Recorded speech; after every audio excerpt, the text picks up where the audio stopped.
Magandang araw po sa inyong lahat mga kaibigan. Kasabihan, yan po ang tema natin ngayong araw.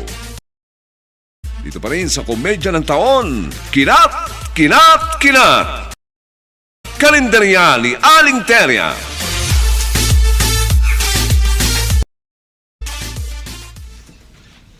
Mga libadbad! Tanod-sid! Marunong po ba kayong magpaliwanag ng kasabihan? Ano bang kasabihan yun? Tungkol ba saan? Marami po eh. Nakalista po rito sa aking notebook. Ganun ba? O sige, Intoy. Magbigay ka ng halimbawa at ipapaliwanag namin sa iyo ang ibig sabihin niyan. Oh, ito po, Tanod-sid. Sige. Babasahin ko.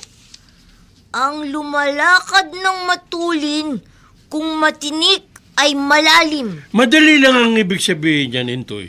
Tanga yung naglalakad. Oh? Bakit po naging tanga? Hindi kasi siya nagsusuot ng tsinelas o sapatos, kaya natinik. Ikaw ang tanga, halibadbad. Bakit? Mali ang interpretasyon mo. Simple lang ang ibig sabihin yun, Intoy eh. Ang taong nagmamadali, matindi ang pinsala kapag nagkamali. O, di ba? Oo nga no. Ha! Ang galing niyo, Tanod-sid. Ala, ay tama ga ang narinig ko, Intoy. Magaling si Tanod-sid. Aba, ay mas magaling pa rin ako. Ikaw talaga, ang yabang mo talaga, Tanod ni Steve. Sige nga, ikaw naman ang magpaliwanag ng ibang kasabihan. Intoy, meron pa ba dyan? Ayaw po. Marami Sige. po nakalista rito sa notebook ko. Sige. O ito po, Tanod-Steve Bambo. Paliwanag niyo po ito. Aanhin pang damo kung patay na ang kabayo. Ala, ay problema ga iyon. Eh di ipakain sa kambing o kaya ay sa baka. Tingnan mo yan. Puro ka naman kalokohan.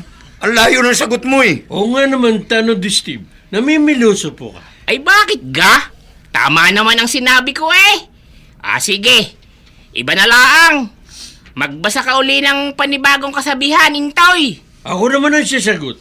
Sige, Intoy, magbasa ka pa. Yung madali lang, para hindi ako mahirapan. O sige po, mga libadbad. Magkahanap ako ng madali.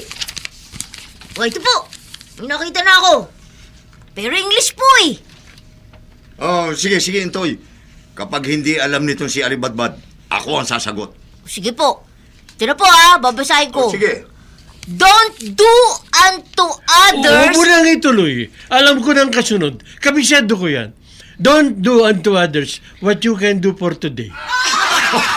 Sabit ka na naman, Alibadbad. Tatagalugin ko na lang para maintindihan mo. Ganito yun Huwag mong gagawin sa iba ang masama sa'yo. Aba, Yun. kaming mga Batanggenyo ay may sarili kaming bersyon ng kasabihang iyan eh. Ay, ano po yun, Tanod Steve? Uulitin ko laang para malinaw. Huwag mong gagawin sa iba ang masama sa iyo. Sa aming bersyon ay ganire. Kung ayaw mong magayon, ay huwag kang gayan. O ano, Intoy? Meron pa ga? Ay, sige po. Sige, last na po ito. Unahan na lang po kayo. Ay, Intoy. Yung mas mahirap naman, para merong challenge. O sige po, ito na po. Ang hindi lumingon sa pinanggalingan, hindi makakarating sa paroroonan. O sige, mauna na kayong sumagot. Ikaw muna, Alibadbad. Kalokohan lang yan. Dahil ang lumilingkod sa pinanggalingan, ang hindi nakakarating sa pupuntahan. Bakit mo naman nasabi yan? Siyempre, kapag lingon ka ng lingon sa likuran mo, hindi mo makikita ang iyong dinadaanan. Kaya, malamang, ikaw ay madapa. Talaga, literal naman kasi ang interpretasyon mo, Alibadbad eh. Ganito ang ibig sabihin nun. Kung gusto mong maabot ang iyong pangarap, dapat matuto kang tumanaw ng utang na loob. Magandang paliwanag niyo, Tanod Steve. Nakita mo? Ang galing po talaga ninyo. Ala, para yun lang. Nagalingan ka na. Bakit po, Tanod Steve? Ano pong paliwanag niyo? Ang sasabihin ko sa iyo ay base sa aking karanasan. Ganire kasi iyon. Meron akong pinuntahan at hindi ako lumingon sa aking pinanggalingan. Pero nakarating pa rin ako sa paruroonan ko eh. Pagkatapos, anong nangyari? Iyon ang problema. Hindi ko na matandaan ang aking pinanggalingan. Kaya hindi ako nakabalik. Ala, ay naligaw ako eh.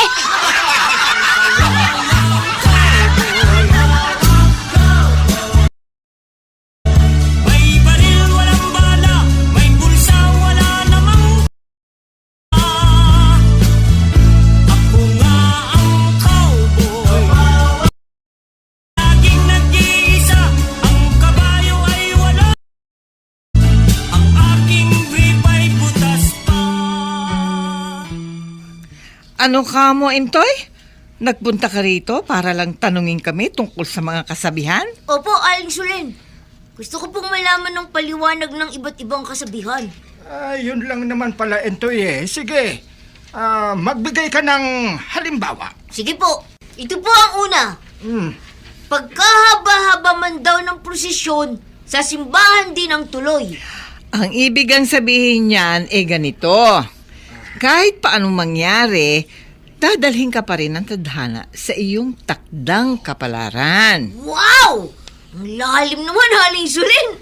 Parang hugot lang. Entoy, ganun talaga. Kapag malalim ang baon, edi, malalim din ang hugot. Pero kung gusto mo ng mababaw, edi, ganito na lamang. Pagkahaba-haba man daw ng prosesyon, iigsi din yun. Ayos po, Lolo Manix. Mas maganda po kasabihan nyo. Ayos. Bakit naman, Intoy? Hinaluan nga ni Lolo Manix ng kalokohan yung kasabihang binanggit mo eh. Yun nga po maganda eh. Hindi po matatawa ang mga listeners natin kung seryoso tayo. Baka nakakalimutan ninyong comedy ang programa natin at hindi drama. Tama ka, Entoy! Dahil ang paliwanag ni Sulen ay pang Mr. Romantiko at hindi pang kinat. Ano pong magagawa ko kung seryoso ang kasabihang yun? Oh, sige. May comedy akong kasabihan. Sulen, alam ko, ito'y bagay sa iyo. O ano po yung Lolo Manix? Mataba man ako at mabigat sa inyong paningin. Mas mabigat-bigat pa rin kung titimbangin.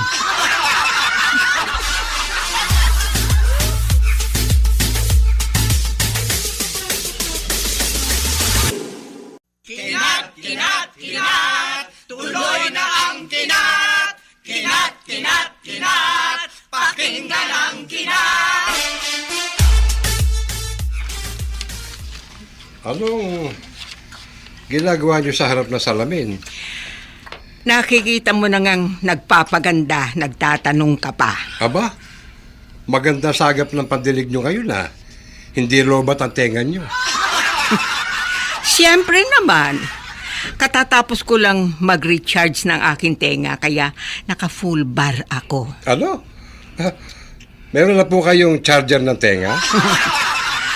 Domingo, ang ibig sabihin kompleto ang tulog ko, kaya maganda ang gising ko. Kaya naisipan din ninyo magpaganda.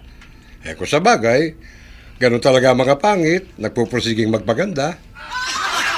Nangiinsulto ka ba? Oh? Maganda ang gising ko kaya huwag mong sirain ang araw ko. Bakit naman kasi masyado kayong postura? Ang kapal na makeup ninyo. Lalo na ang inyong lipstick. Tapos, nakalugay pang mahaba ninyong buhok. Nagmukha tuloy kayong bruhang hostess. Maski kailan walang hiya ka, Doming. Malapit na ako mapikon sa'yo. Ano po bang dahilan at nagpapaganda kayo? Sasali po ba kayo sa beauty contest? Pwede rin, Doming. Pero wala akong alam na kasabihan eh. O ikaw, may alam ka ba? Meron po. At bagay na bagay sa inyo. Ay, talaga? Ano yon? Ganito ho. Nagpipilit man akong maging maganda sa inyong paningin. Pero amoy lupa na at pangit pa rin. Sige, Doming. Insultuhin mo pa ako. Ewan ko lang kung hindi ka ma-starstruck sa akin kapag suot ko ng aking gown. Talaga, meron kayong gown? Sige po, inay. Isuot ninyo at ako na ang bahala sa inyong kabaong. Ang senior citizen parang punong kahoy. Inalagaan tayo hanggang sa umusbong. Naghirap na tunay sa maraming panahon. Lakas at ng iyong tagumpay, kaya't bago man lang lubugan ng araw, lingkuran, Senior Citizen. Grabe ang init. Ano bang masarap na meriendang niluto ni Aling Teria? Halo-halo na laang. Baka meron si Aling Teria. Nakakalimutan mo na ba, Tanod di Steve Hambog? Nag-halo-halo na si Aling Teria noon pero sinabutahin natin dahil kinukumpetensya niya tayo, di ba? Ay, oo nga, ano? Oh, kita mo na. Di bale, tatawagin na laang natin si Aling Teria. Aling Teria! Aling Teria! Hoy! Gising!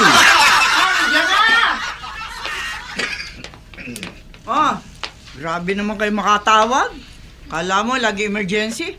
Ano bang kailangan nyo? Aling Teria, ano bang merienda niyo? Lugaw. Ano, gusto nyo? Ay, ano ga naman kayo, Aling Teria? Ang init na nga ng panahon. Tapos lugaw pa ang iaalok ninyo sa amin. Parang gusto ninyo kaming dalhin sa impyerno eh. Okay lang yan sa inyo dahil mukha naman kayo mga demonyo.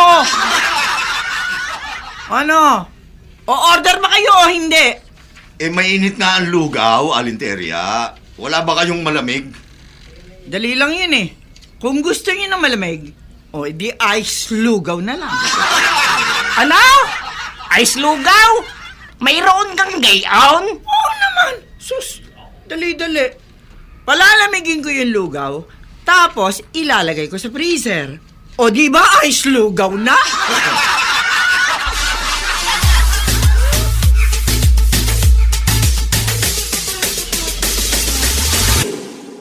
Tototot, kinat, tuloy na ang kinat. Kinat, pakinggan ang kinat. Tototot.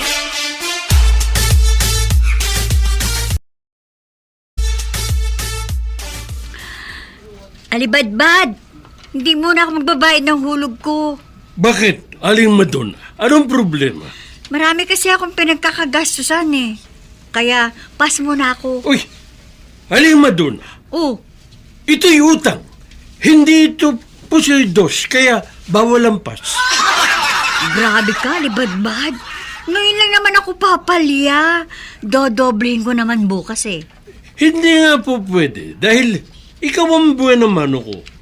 Baka hindi rin magbayad yung iba kung sisingilin. O sige, babayaran kita kahit triple. Magwi-withdraw ko sa bangko. Pero, bigyan mo muna ako ng magandang kasabihan. At gusto ko yung bago, ha? Oo, may alam ako. Bagong-bago. Dahil ngayon ko lang naisip. Ano yun? Ang hindi nagbabayad ng utang, lalong pumapangit. Daya mo naman. O sige, sagutin mo na lang ang tanong na ito. May nagtanong kasi nito sa akin, hindi ko masagot. Anong tanong?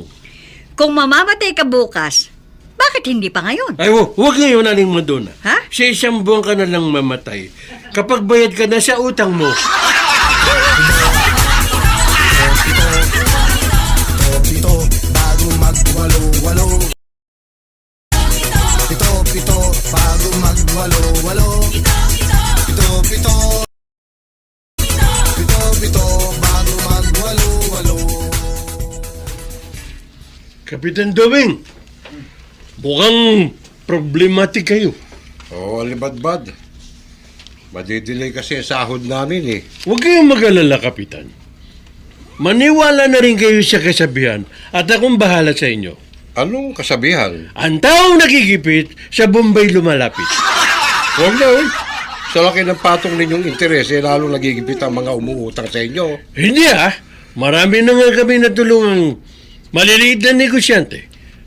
Umasenso sila dahil sa pagpapautang namin. Ano bang utang yung pinag-uusapan nyo? Nagigipit daw si Kapitan Doming, kaya gusto kong pautangin. Naku, Domeng, wag na. Dahil wala ka naman pambayad araw-araw. Hindi naman kasi daily ang income mo. Kung gano'n di ikaw na lang magpautang sa akin. Malakas naman ang kita ng karinderya mo. Ay, naku, wag na. At baka mamaya mamihasa ka pa. Ikaw ang bahala. Sige ka. Ha, Baka maniwala na ako sa kasabihan. Anong kasabihan? Ang taong nagigipit, sa butanding kumakabit.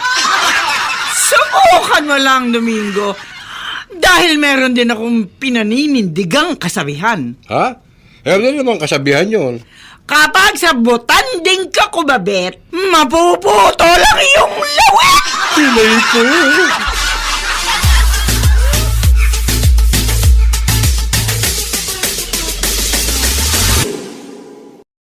Kinat, kinat, kinat, tuloy na ang kinat. Kinat, kinat, kinat, pakinggan ang kinat. Ay, akin to! Sige, kain na, kain na. Tumahimik muna kayo, ha? Tahimik muna. Tahimik muna. Makinig kayo, ha? Meron akong pa-contest. May sasabihin akong kasabihan, kalahati lang ang sasabihin ko, pero kayo nang bahalang magdugtong. Kapag nagustuhan ko, libre ang tanghalian ninyo. Sandali lang. Konting katahimikan lang. Ito ang unang kasabihan, ha? Dugtungan ninyo. Dapat naiiba para bago sa pandinig. Eto na. Kayo lang bahalang magdugtong. Ang lumalakad ng matulin. Ako po, Kapitan, may dudugtong ako. Sige ba ito na? Dugtungan ninyo. Ang lumalakad ng matulin, nagmamadali.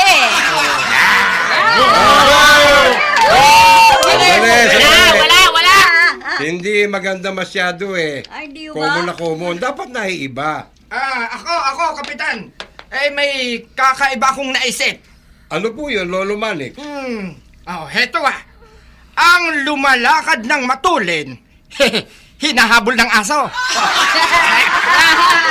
Ala! Ay maling-mali naman kayo, Lolo Manix! Anong mali sa sinabi ni Lolo Manix? Aba, kapag ako'y hinabol ng asaw, hindi na ako maglalakad ng matulin. Kakaripas na ako ng takbaw! Sige, tanod, Steve Hambog. Ay, total, nagmamagaling ka rin laang. Kaya ikaw na ang magdugtong sa sinabi ni Kapitan. Siya nga naman. Paano di Steve? Sige. May idudugtong ka pa ba? Alay, mayroon, Kapitan. Kayong lahat, makinig kayong mabuti. Ito yan. Ang lumalakad ng matulin, kubeta ang tutunguhin. Okay, maganda yun. Sige. Iba naman ang dugtungan ninyo uli, ha? Ito. Kapag maigsi ang kumot... Ako po, Kapitan! May maganda akong may dudugtong. Ano yun, ito? Kapag maigsi ang kumot, kakagating ka ng lamok. Ayos, Intoy. Pwede. Meron akong mas magandang idudugtong, Kapitan. Sige. Alibad. Ano yun? Kapag maigsi ang kumot, makikita ang itlog. Ayos ka rin, alibad-bad ah. Ayos ka. Alibasa, manyakis ka. Kaya mo lang siya. Diskarte niya alibad-bad yun eh. Ano? May naisip pa ba kayong iba? Ako, Domeng. Mas maganda ang naisip ko. Sige, Solin. Sabihin mo. Kapag maigsi ang kumot, ayos lang. Basta si Domeng ang aking kasuko. Ganon, ha? Ay, teka. Terya. Bakit may hawak ang kutsilyo? Chingka, gigilitan kita sa laeng. At maigsi nga magiging kumot mo. Dahil dyaryo ang kukumot sa'yo!